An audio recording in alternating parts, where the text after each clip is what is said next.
Well, howdy, howdy, howdy, nearly senior citizen here. Greetings, boys, girls, and all of our non-binary friends, and welcome to this, a brand new day. With me with a catch in my throat, I've been hacking and yakking and coughing and sneezing up a whole mucus storm this morning, so joy.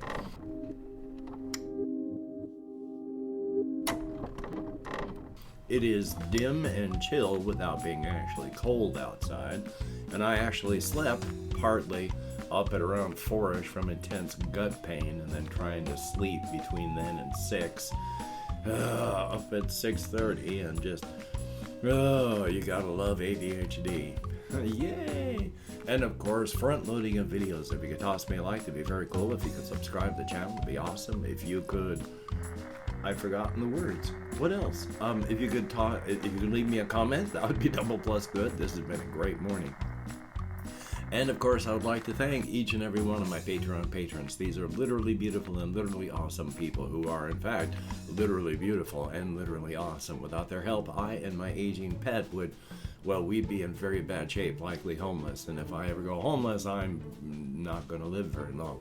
So thank you very, very much. If you would like to help me and my aging pet continue metabolizing, I have links to the Patreon in the video description, as well as links to a PayPal for possible donations, an Amazon wishlist link with things like aging pet food on it, and there is a post office box that you'll see on older videos, but I can't afford to keep it up, so it's going away at the end of this month.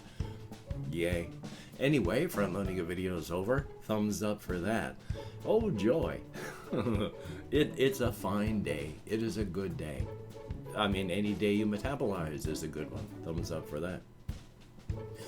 I really went... I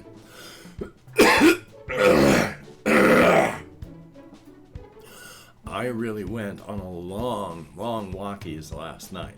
I have recently expanded my nightly round-trip walk from just 6 miles to 7 miles. So yesterday I did the 7-mile trip, and I didn't do the full 7 miles. I started in southern Shelton. I have to walk into downtown Shelton, and southern Shelton is up high and just hilly, mountainous, hilly.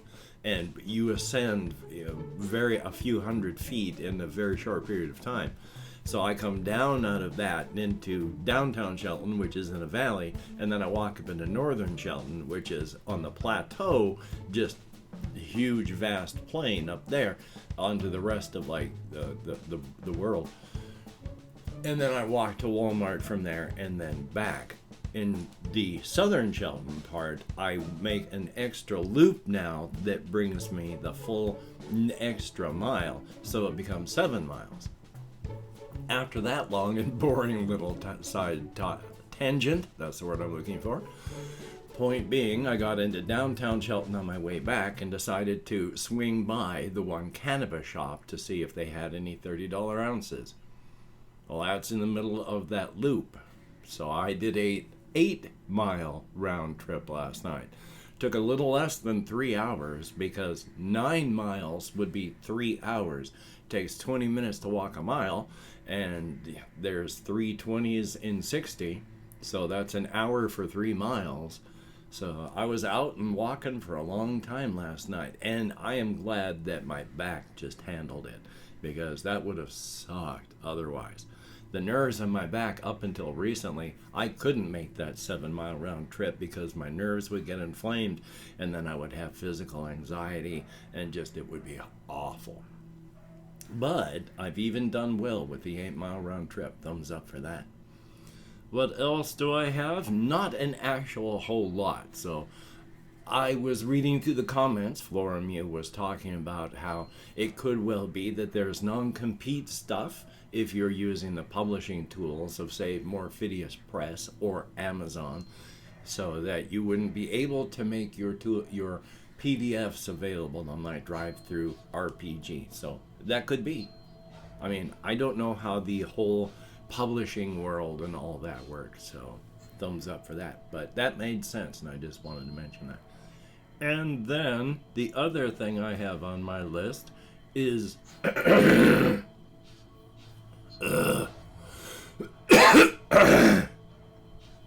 I have continued to play Tribes of Midgard, even though it can be an annoying slog.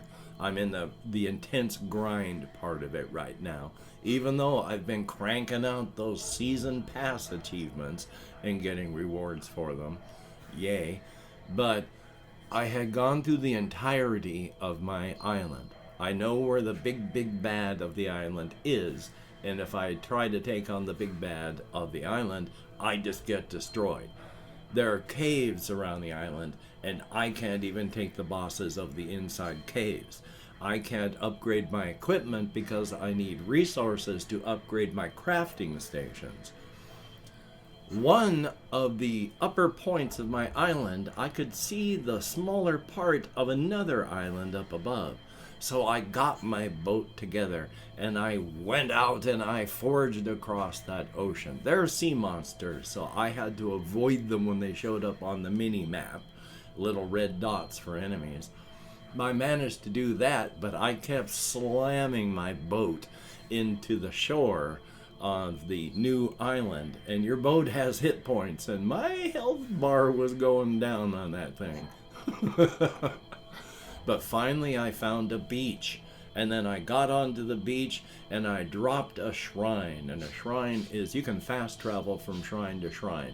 So now I don't have to take the boat to get onto the new island. All I have to do is instantly teleport there from my base and then start just hopefully tearing the place up. They appear to be a little bit tougher than the monsters I'm fighting right now on the island I'm on, but I need to find things like gold, and I gotta get such like yarn and things like that to upgrade my station so I can get better armor and weaponry so I can take on these things.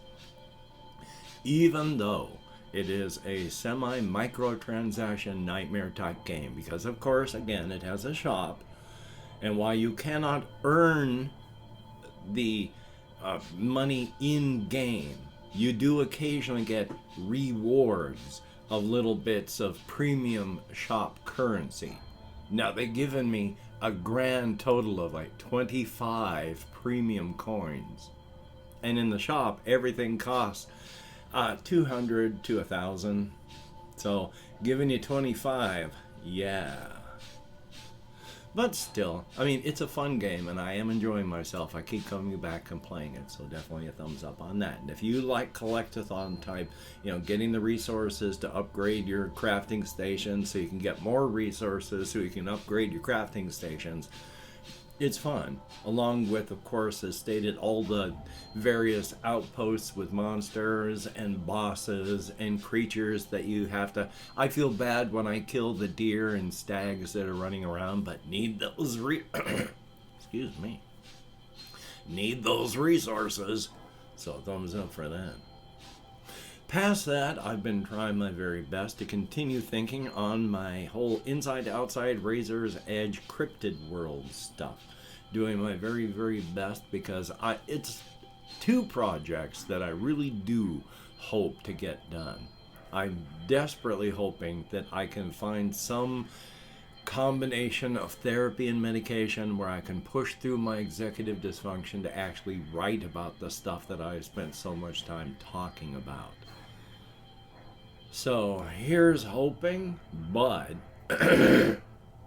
I have been thinking about various things, and there's a lot I've thought about that I can't remember. Again, you gotta love ADHD. But some of the things that I wanted to talk about here, one of them is like how the cryptids can really seem shallow. Like there's one of the cryptids is an older fellow. He and Clausy are the parents of Polly, one of the latest generation of cryptids. She's in her early 20s.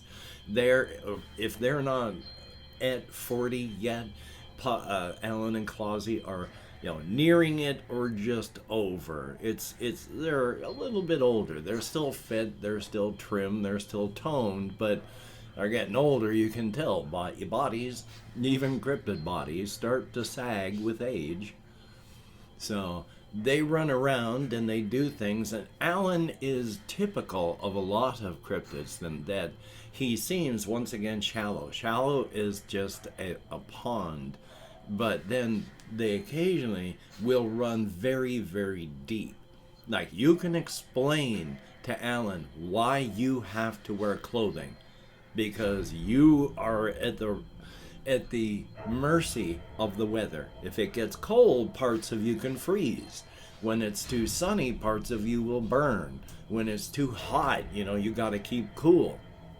And you can explain that on the daily, and he never seems to pick that up exactly why. And then on the first day of winter, on the first day that it freezes, when next time you see Alan, he'll actually present you with a nice knit woolen, whichever, a nice hat, the thing you pull down over your head, the toque type thing, and it keeps your ears warm and it keeps your head warm, and he explains he got that for you because he doesn't want your ears to freeze. Frostbite is bad. You've told him enough. He understands. He got you a hat. And then 2 minutes later, he'll ask you why you wear clothing. So he remembers what he hears without remembering what he hears.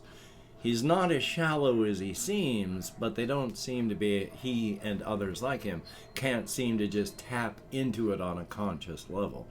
And on a daily basis, he is just kind of a ball of agreeable happiness, and he spends his time just doing things like walking through a park and then just, I wonder if I can eat that tree, and then spend a couple days trying to eat the tree. Generally, he'll manage to do stuff like that, but that's about his level of deep intellectual thought, and is not I am doing so well with my ADHD, is not an aberration from the norm. So thumbs up on that. And once again, there's Clausy, who is Polly's mother. She is of the type of cryptid where she thinks you are stupid if you use your brain for things like thinking or thought processes. It's just, ugh. So she just prefers to live in the here and now, and just existing for the moment, and then tries to avoid thinking. So thumbs up for that. Not stupid, is very smart. Just there's no real intellectual gain for most cryptids to actually using their intelligence. Yay! Oh, and as a quickie, this is a big one I've been thinking about for a long time.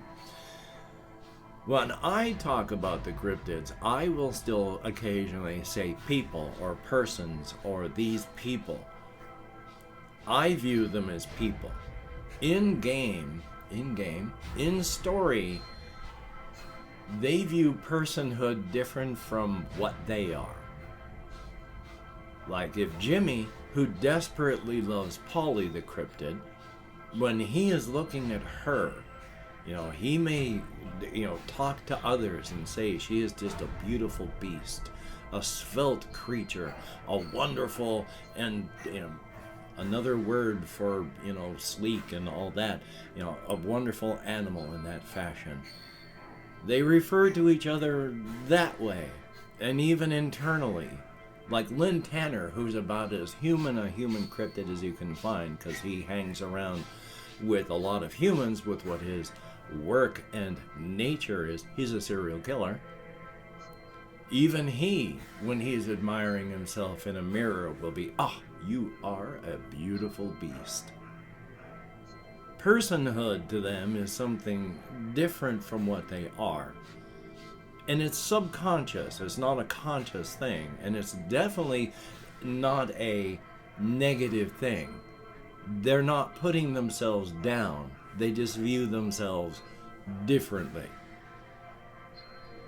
So thumbs up on that. Now let me check what else I have on my list here, which is once again my trying to talk about contextually what would happen if you saw just a regular cryptid as you're walking around through Brookerton, South Carolina.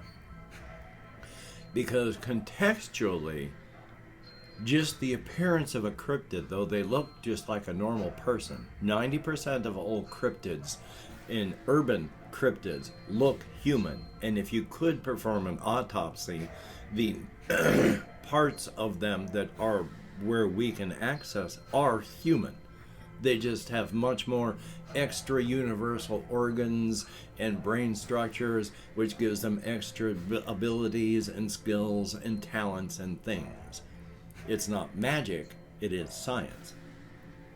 But because of the way that they are and the way they have been living like basically animals for hundreds of thousands of years, even now, 90% of cryptids, when they just exist, they don't bother doing things like wearing clothing. There's no need. The weather isn't going to affect them. They can live up to like 120 Fahrenheit and minus 60 Fahrenheit comfortably with no clothing and not feel any discomfort. And the normal world isn't going to hurt them, so there's no need to protect themselves. And on the cryptid side of their world, the only real dangers they have is each other.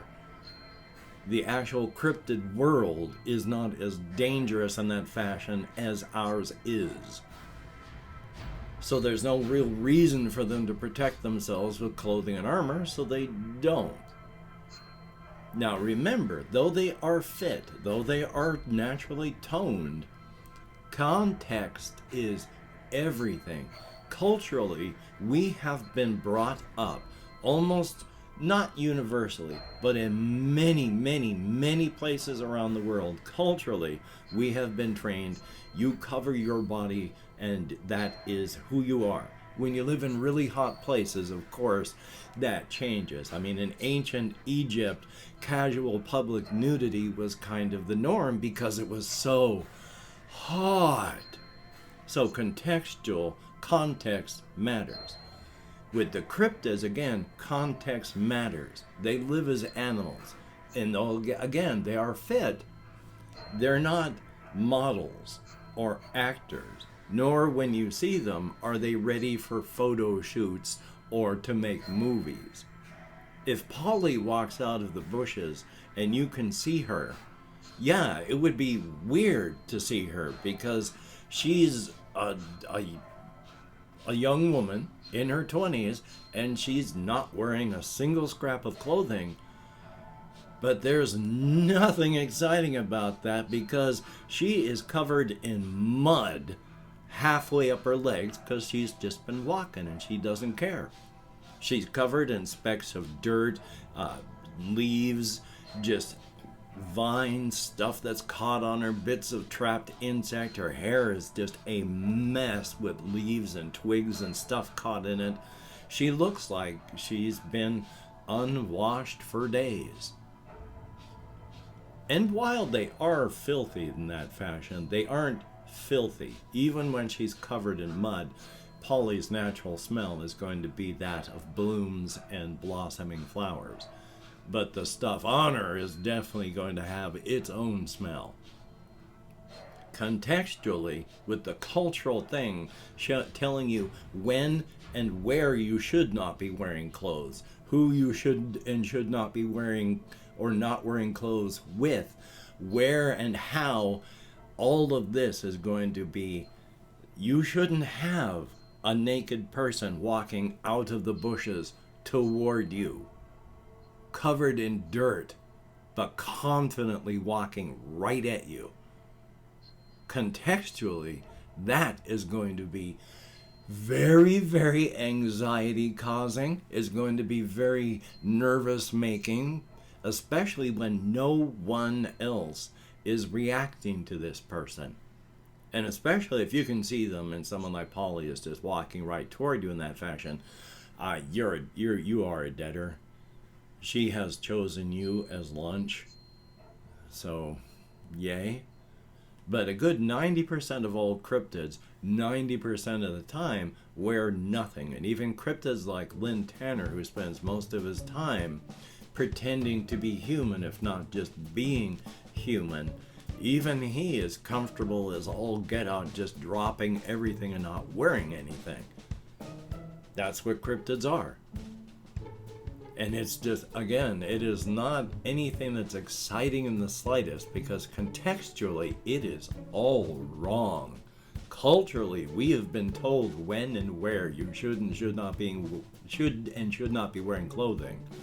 So even hanging out in Khmer Rouge Manor, when you're in one of the bar rooms and you're with a bunch of dark cryptids that are all wearing clothing, when a light cryptid walks in who is just buck naked and just starts interacting with people, you're gonna start getting anxious, because that's not culturally and contextually right. And I've opened up 24 hours worth of comments on my community tab. Going to go through and thank however many people have left me comments in the past 24 hours. If I mispronounce a username, no disrespect is intended, and even though I count American Sign Language, well, so we have Jesse Koskinen, thumbs up. Thank you very, very much. Greatly appreciated. And I don't know how my Minecraft runs on the Switch, but it would likely be very worth it. Brutish Wing. Thumbs up, thank you very much. And yeah, tinnitus is no fun at all. We have Cake, thumbs up, thank you very, very much. Greatly appreciated. And JAYY, thumbs up, thank you very, very much. There is Shug, thumbs up and thank you. Who asked what I need my nephew for?